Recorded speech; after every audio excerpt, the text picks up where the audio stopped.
what people go through every day when they find it hard to find good housing in the neighborhood. So she's going to tell us about what she sees is happening in our community. Thank you, Yuki, and thank you all for coming tonight.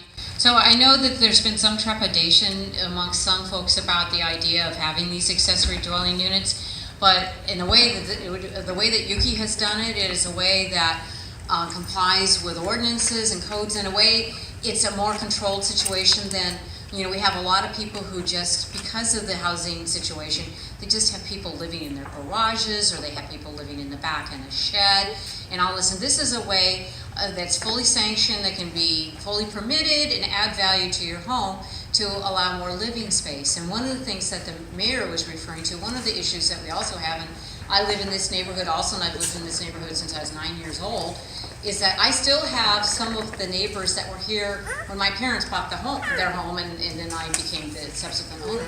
And they're living by themselves. And maybe with the idea of having a separate unit, for some folks, that may be enough, a good place for them to move into that unit, and then the home, maybe their children then could come and live in the house. I mean, I know a number of quite elderly people that are living by themselves in their large home. And one of the duties that I have in the city is to chair the Housing Rehabilitation Loan Committee.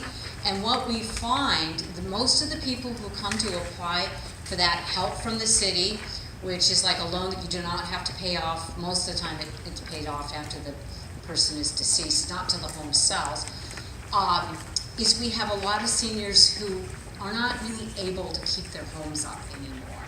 And they may have a big home, and they're living in less and less of the house. And so once again, having something like this, where maybe they can live in a small portion of it, they can get the rest of the house fixed up, and like I said, maybe their children or their grandchildren can come live in the main unit. They can oversee they can check in on their mom or grandma, or grandpa on a regular basis, and have much more of a connection. I worry about some of my neighbors that I think have gotten isolated within their homes. So I think this is a good way, or to meet younger people. I mean, over the years I've had, some of you are aware I've housed, had different refugees come and live with me, and it's been a great experience. They become part of my family, and I become part of their family, and I learn about what their life was like, whether it was in Africa or Bangladesh or Haiti or wherever it may be that they originally came from. And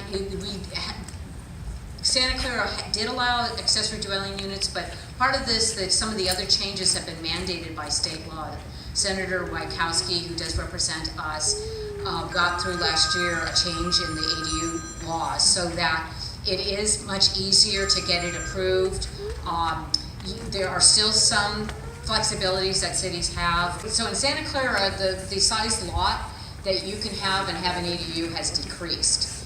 And then once again, the city is not applying a lot of the fees that normally would apply. So it is a way to add housing stock, whether it's you've got, like one of the other things I do is I chair the Architecture Review Committee. So we have all kinds of families coming in that are looking to change their house. And the biggest two reasons is their kids are coming home from college, and if they're gonna live here, they're probably gonna live with mom and dad for a number of years, but they want a little bit more privacy.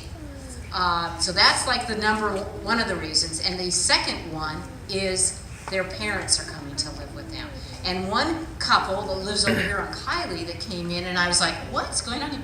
It's both sets of parents were coming to live with the husband and wife. And they just said, this is, whatever for their family heritage or just the practicality.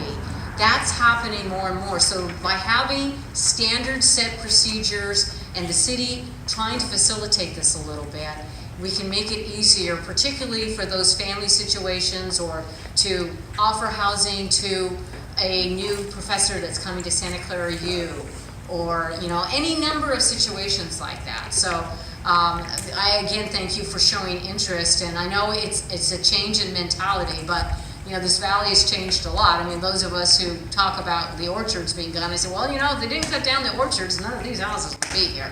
So, you know, our community has changed. I think it's been enriched. I think it's improved.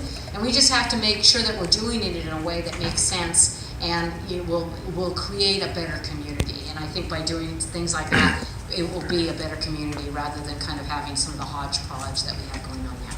So thank you very much for being here.